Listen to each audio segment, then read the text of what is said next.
గారడి చూపించి వాళ్ళ మాయ చేసి మభ్యపెట్టే ప్రయత్నం చేశారనేది చాలా స్పష్టంగా కనిపిస్తోంది. మాణిక్యరావు గారు, ఏంటంటే బడ్జెట్ను కూడా ఒక రాజకీయంగా చూడటం, సుదీర్ఘ ప్రసంగం చేయడం, ఆ తర్వాత అభివృద్ధి గురించి మాట్లాడినా కూడా అందరికీ తెలుసు ఏం జరిగింది రాష్ట్రంలో అనేది. మొత్తంగా మీరైతే విమర్శిస్తూ ఉన్నారు, అందరూ కూడా అదే మాట అంటూ ఉన్నారు. ఇవాళ ఒక వైసీపీ కరపత్రం లాగా అసెంబ్లీలో దాన్ని తీసుకొని ప్రవేశపెట్టినట్లుగా ఉందనేది. నవీన్ గారు నమస్కారం, మీకు రాజేష్ గారికి కిరణ్ గారికి. ఈరోజు బడ్జెట్ చూస్తే జనరల్ గా దేవుడి విషయంలో ఇందు కనడందు లేడని సందేహంబు వలదు, ఎందెందు ఎదిగిన అందెందే ఉండును అని చెప్పేసి ఒక సామెత ఉంటది. ఈరోజు బడ్జెట్ కనుక చూస్తే ఇందు కాదు అందు కాదు ఎందెందైనా అబద్ధాలు ఆడతారు అన్నట్టుగా వాళ్ళ బడ్జెట్ కనపడతా ఉంది. వాస్తవానికి ప్రతిరోజు వీళ్ళు ఏవైతే మేము సంక్షేమం చేసాము, పరిశ్రమలు తెచ్చాము, ఫలానా దానికి ఇన్ని కోట్లు కేటాయించాము, ఫలానా ఇల్లు స్థలాలు కొనడానికి ఇంత కేటాయించామని ఏమైతే లెక్కలు చెప్తా ఉంటారో, కాకి లెక్కలు చెప్తా ఉంటారో, ఆ కాకి లెక్కలనే ఈ రోజు అసెంబ్లీ వేదికగా ఆ బడ్జెట్ పేరు మీద లెక్కలు వల్లించినట్టు కనపడతా ఉంది తప్ప బడ్జెట్ గాని రూపాయి రాక గాని, రూపాయి పోక గాని, లోటు గాని, ఈ లోటు తీర్చడానికి గాని, పరిశ్రమలు ఎన్ని వచ్చినాయని గాని, ఎన్ని పరిశ్రమల్లో ఎంత ఉద్యోగత కల్పిస్తున్నామని కానీ వాళ్ళు ఎక్కడా కూడా చెప్పలేదు. బడ్జెట్ అంటే అది చెప్పాలి.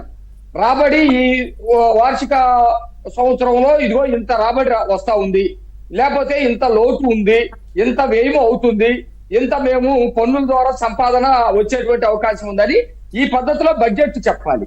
కానీ బడ్జెట్ లో వాళ్ళు అట్లా చెప్పలేదు. మీరు గనక బడ్జెట్ లో వాళ్ళు రాసుకున్నటువంటి కరపత్రం 100% వినాలి. ఎందుకంటే మేము ఇవి చేసాము కాబట్టి భవిష్యత్తులో మాకు ఓటేయిందని చెప్పేసి మాట్లాడతారు. వీళ్ళు చెయ్యిన వాటిని కూడా రాసుకున్నటువంటి పరిస్థితి కనపడతా ఉంది.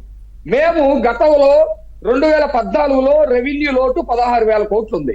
16,000 కోట్లు రెవెన్యూ లోటు ఉన్నప్పుడే రాష్ట్రానికి సంబంధించినటువంటి అనేకమైనటువంటి పరిశ్రమలు తీసుకొచ్చాము, ఉద్యోగిత కల్పించేటువంటి దిశగా ముందుకెళ్ళినటువంటి పరిస్థితి ఉంది.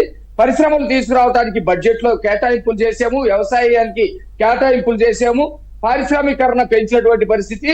అమరావతి కూడా నిర్మాణం చేశాం. దాదాపు వీళ్ళు ఈ రోజు ఎంత లోటు చెప్తా ఉన్నారు, 24,758 కోట్లు రెవెన్యూ లోటు ఉందని చెప్తా ఉన్నారు. అట్లాగే 2,86,386 కోట్లు బడ్జెట్ పెట్టారు. అంటే మీరు సరాసరిగా చూసుకుంటే ఇప్పటి వరకు 6 బడ్జెట్లు కదండి ప్రవేశపెట్టింది. ఈ 6 బడ్జెట్లలో 12 లక్షల కోట్ల రూపాయలు బడ్జెట్లు వాళ్ళు కేటాయించినట్టుగా మనకు అర్థమవుతోంది. 12 లక్షల కోట్లు, 10 నుంచి 12 లక్షల కోట్ల రూపాయలు బడ్జెట్ ప్రవేశపెట్టారు. మేము చిన్న ఒక్క ఉదాహరణ చెబుతా. 12 లక్షల కోట్లు ప్రవేశపెట్టి వీళ్ళు ఏమంటారంటే దళితులకి లేకపోతే సంక్షేమం కింద 2,53,000 కోట్లు మేము సంక్షేమానికి ఖర్చు పెట్టామంటారు. వాస్తవానికి వాళ్ళు చెప్పేటువంటి మాట నేను అంటున్నా, 2014-17 కాలంలో మేము ప్రవేశపెట్టినటువంటి మొత్తం బడ్జెట్ 7 లక్షల కోట్ల బడ్జెట్.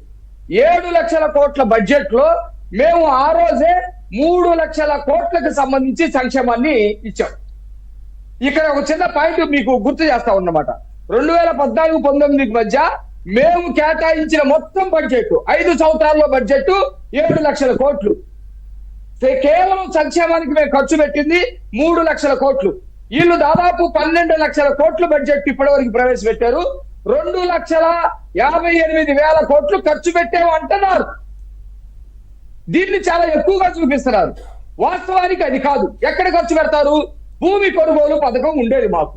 భూమి కొనుగోలు పథకం కింద మెట్ట ప్రాంతంలోనైతే 5 ఎకరాలు, మాగాడి ప్రాంతంలోనైతే ఎకరం, ఇంకా రేట్ ఎక్కువగా ఉన్నటువంటి ప్రాంతంలోనైతే 1 ఎకరం చొప్పున మేము కేటాయించేవాళ్ళం. అంటే బడ్జెట్ లో కేటాయింపులు ఉండటం వల్ల ఇది జరిగేది. భూమి కొనుగోలు పథకం ఈ రోజు లేదు కదా. నీకు 2,53,000 కోట్లు ఎట్లా నువ్వు ఖర్చు పెట్టావు? NSFDC కింద నువ్వు ఈ రోజు ఖర్చు పెట్టేటువంటి లోన్లు ఇచ్చేటువంటి పరిస్థితి లేదు కదా. నువ్వు ఎక్కడ ఖర్చు పెట్టావు? లేకపోతే విదేశీ విద్య కింద నువ్వు ఖర్చు పెట్టేటువంటి పరిస్థితి లేదు కదా. ఎక్కడ కేటాయింపులు పెట్టావు అని చెప్పేసి నేను అడుగుతా ఉన్నా. వాళ్ళు ఒక మాట ఏం రాశారంటే పారిశ్రామికరణ విపరీతంగా పెంచేమో అని చెప్పేసి. ఎక్కడ పారిశ్రామికరణ పెంచితే ఎక్కడెక్కడ పరిశ్రమలు ఆంధ్రప్రదేశ్ లో శ్రీకాకుళం నుంచి అనంతపూర్ దాకా ఎక్కడెక్కడ ఎన్ని వచ్చినాయి అనేది వాళ్ళు చెప్పాల్సినటువంటి అవసరం ఉంటది. కానీ పరిశ్రమల పేర్లు కానీ, చిన్న తరహా పరిశ్రమలు కానీ, మధ్య తరహా పరిశ్రమలు కానీ ఎక్కడా కూడా పరిశ్రమల పేర్లు వాళ్ళు పలికినటువంటి పరిస్థితి ఎక్కడా లేదు. పైగా పైగా వీళ్ళు వచ్చిన తర్వాత ఈ 4 ఏళ్లలో దాదాపు పరిశ్రమలు చాలా పారిపోయినాయి. ఎన్ని పరిశ్రమలు పారిపోయినా లెక్కలేదు. మచ్చుకునే 2-3 చదువుతారు. పరిశ్రమలు పారిపోయినటువంటి పరిశ్రమలు అమర్ రాజా లిథియం బ్యాటరీస్, దానికి సంబంధించి ఒక 5,000 కోట్లకు సంబంధించి మొన్ననే తెలంగాణకి వెళ్ళింది. కియా అనుబంధ సంఘాలకి సంబంధించి ఒక 17 పరిశ్రమలు పోయినాయి, అదొక 5,000 కోట్లకు సంబంధించినటువంటిది. Asian funds and paper mill ఇది ప్రకాశం జిల్లాలో అనుకున్నాం 24,000 కోట్లు, అది పోయింది. అదానీ డేటా సెంటర్ 70,000 కోట్లు, అది పోయింది. రిలయన్స్ ఎలక్ట్రానిక్స్ పరిశ్రమ 15,000 కోట్లు, అది పోయింది. లాలు గ్రూప్ సంబంధించినటువంటిది 2,000 కోట్లు. అట్లాగే ఫ్రాంక్లిన్ టెంపుల్టన్ సంబంధించినటువంటిది. ఇట్లా టైటాన్ ఎలక్ట్రిక్ రాష్ట్రం నుంచి పోయిన పరిశ్రమలు వీళ్ళు వెళ్ళగొట్టింది, వీళ్ళ వ్యవహారం మొత్తం చాలా ఉన్నాయి సార్. అవును.